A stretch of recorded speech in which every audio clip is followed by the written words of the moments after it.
사무엘상 처음에 등장하는 한나라는 여인은 하나님을 진정으로 사랑했던 여인입니다.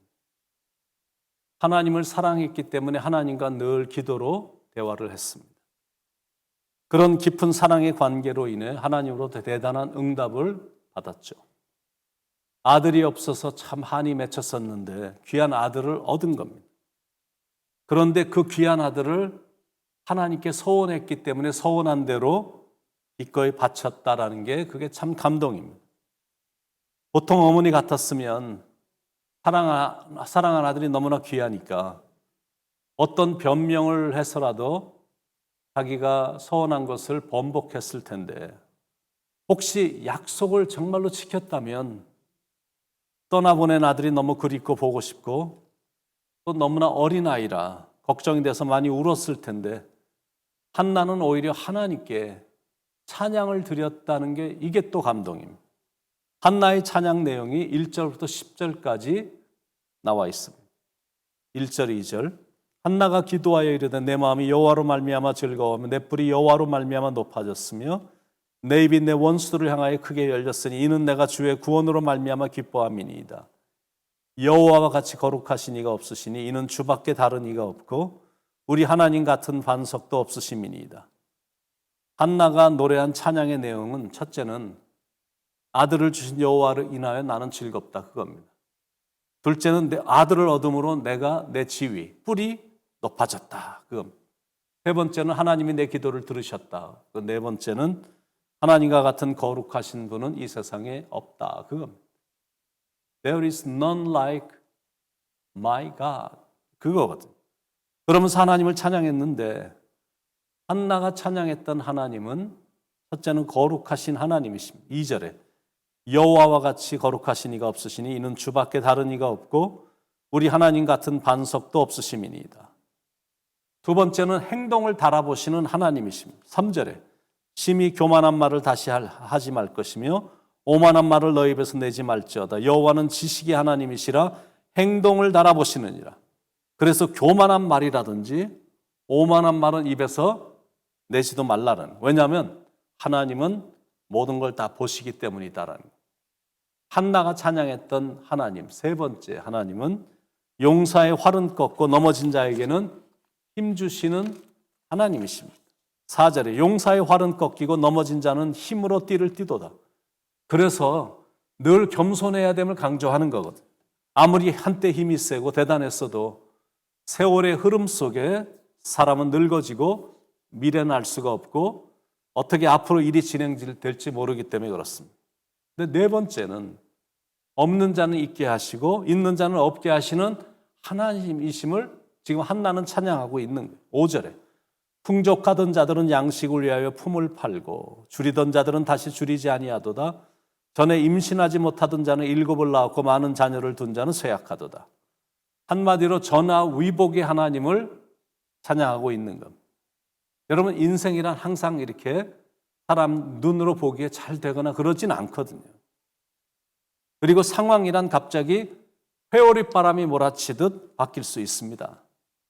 정말로 잘 나가던 사람이 어느 순간에 갑자기 초라해지기도 하고 그렇게 일이 안 되던 사람이 갑자기 대단한 사람이 되기도 하고 건강했던 사람이 순식간에 자기 몸 하나 제대로 가누지 못하는 인생으로 떨어지기도 합니다. 회사도 마찬가지. 영원히 잘 되는 회사란 없거든요. 교회도 마찬가지. 전혀 안 될 것 같더니 갑자기 잘 돼서 승승장구하기도 하고 계속 잘 될 것 같더니 생각지 않은 사건들이 연달아 터지면서 어려움에 처해지기도 합니다. 하나님이 이 모든 일들을 다 하시는 겁니다. 하나님의 손에 의해서 역사는 주관되기 때문에 그렇습니다.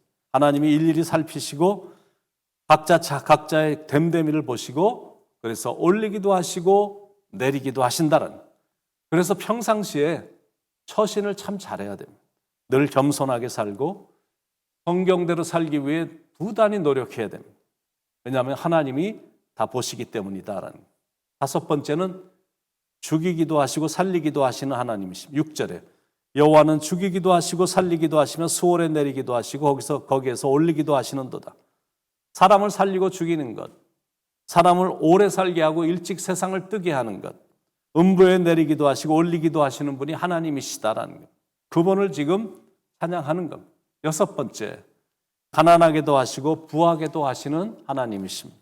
7절, 8절, 여호와는 가난하게도 하시고 부하게도 하시며 낮추기도 하시고 높이기도 하시는도다. 가난한 자를 진토에서 일으키시며 빈궁한 자를 거름더미에서 올리사 귀족들과 함께 앉게 하시며 영광의 자리를 차지하게 하시는도다. 땅의 기둥들은 여호와의 것이라 여호와께서 세계를 그것들을 위해 세우셨도다.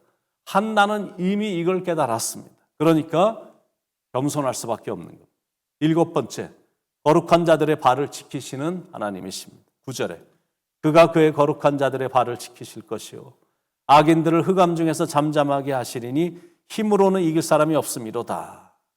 그리고 8번째는 여호와를 대적하는 자를 심판하시며 기름 부음 받은 자의 뿔을 높이시는 하나님이심을 찬양하는 거예요. 10절에 여호와를 대적하는 자는 산산이 깨어질 것이라 하늘에서 우레로 그들을 치시리로다. 여호와께서 땅끝까지 심판을 내리시고 자기 왕에게 힘을 주시며 자기의 기름 부음을 받은 자의 뿔을 높이시리로다 하니라.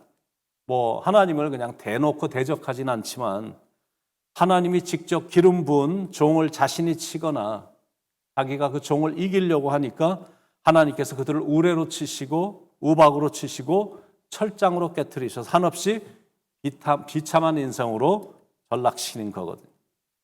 한나의 찬양이 담고 있는 핵심 메시지가 뭐냐면 모든 건 다 하나님의 손에 달려있다, 그겁니다. 모든 문제의 해결조차도 하나님의 손에 달려있다, 그겁니다. 그러므로 진실해야 되고 악한 자와 손을 잡지 말아야 되고 자신의 무력함과 연약함을 속히 깨닫고 능력이 하나님 앞에 나와 겸손히 하나님께 간구하며 사는 인생이 되어야 된다는 거예요. 내 힘으로 하려고 하면 할수록 문제는 더 복잡해지고 인생은 더 고달퍼지거든. 그러나 하나님께 나와서 하나님께 그냥 모든 걸 맡겨버리면 그리고 기도하면 하나님께서 만사 형통의 축복을 부어주신다는 거예요. 나의 갈 길 다가도록 예수 인도하시니 무슨 일을 만나든지 만사 형통하리라.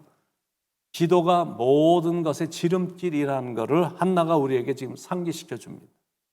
하나님께 부탁드리는 것이 가장 빠른 해결책이다라는 것을 한나가 지금 우리에게 상기시켜 주는 거예요. 그걸 아브라함 링컨도 알았기 때문에 그의 인생의 좌우명이 When I'm in trouble, I go to knee. 내가 문제가 있을 때마다 나는 무릎을 꿇는다. 그게 아브라함 링컨 대통령의 인생의 좌우명이거든. 그런데 사무엘상 2장 후반부에 보면 제사장 엘리의 두 아들이 등장을 하는데 엘리의 두 아들은 한나의 아들 사무엘하고는 영 딴판인 겁니다. They were bad guys. 아주 불량 아들이었습니다. 12절에 엘리의 아들들은 행실이 나빠 여호와를 알지 못하더라. 지극히 세상적이었고 게다가 교만까지 했고 결정적인 건 신앙이 전혀 없으니까 하나님을 전혀 두려워하지 않았던 겁니다. 하나님께 드리는 제사를 얼마나 우습게 여기는지 또 얼마나 멸시하는지. 그러니까 타이틀만 아버지의 백으로 제사장들이었던 겁니다. 17절에 이 소년들의 죄가 여호와 앞에 심히 크면 그들이 여호와의 제사를 멸시함이었더라. 어느 정도나 이 두 아들들이 타락을 했냐면 회막에서 수종드는 여인들과 동침을 할 정도였습니다. 22절에 엘리가 매우 늙었더니 그의 아들들이 온 이스라엘에게 행한 모든 일과 회막문에서 수종드는 여인들과 동침하였음을 듣고. 그런데 아버지 엘리가 그런 불량하고 더러운 행위를 다 알면서도, 얘기를 들어서 다 알면서도 아들 사랑에 그냥 눈이 멀어갖고 다 눈 감아주는 것, 매번 눈 감아주는 것. 결국 하나님의 저주를 받아 엘리의 가문은 완전히 파멸이 됐습니다. 사무엘상 2장이 우리에게 주는 교훈이 있습니다. 첫 번째 영적 교훈은 영적인 삶에 충실하자. 두 번째 영적 교훈은 올바른 방향으로 걷자. 세 번째 영적 교훈은 올바른 선택을 하자. 순간의 선택과 온전한 방향 설정이 한 인생을 좌우하기 때문에 그렇습니다. 그래서 너무 빨리 가려고 발버둥을 치지 말라라는 거예요. 왜냐하면 더 중요한 것이 있기 때문에 그렇습니다. 그건 속도보다 방향입니다. 방향이 제대로 잘 가고 있는가를 살피면서 가는 겁니다. 앞으로 우리는 어떤 삶을 살 것인가? 겉사람을 위해 살 것인가? 아니면 속사람을 위해 살 것인가? 엘리의 두 아들과 같은 세속적인 삶을 살 것인가? 아니면 사무엘과 같은 영적인 삶을 살 것인가? 오늘 말씀을 가슴에 새겨 자녀들을 위해 기도도 많이 하시길 바라고 자신의 삶도 신앙의 모범이 되기를 바랍니다.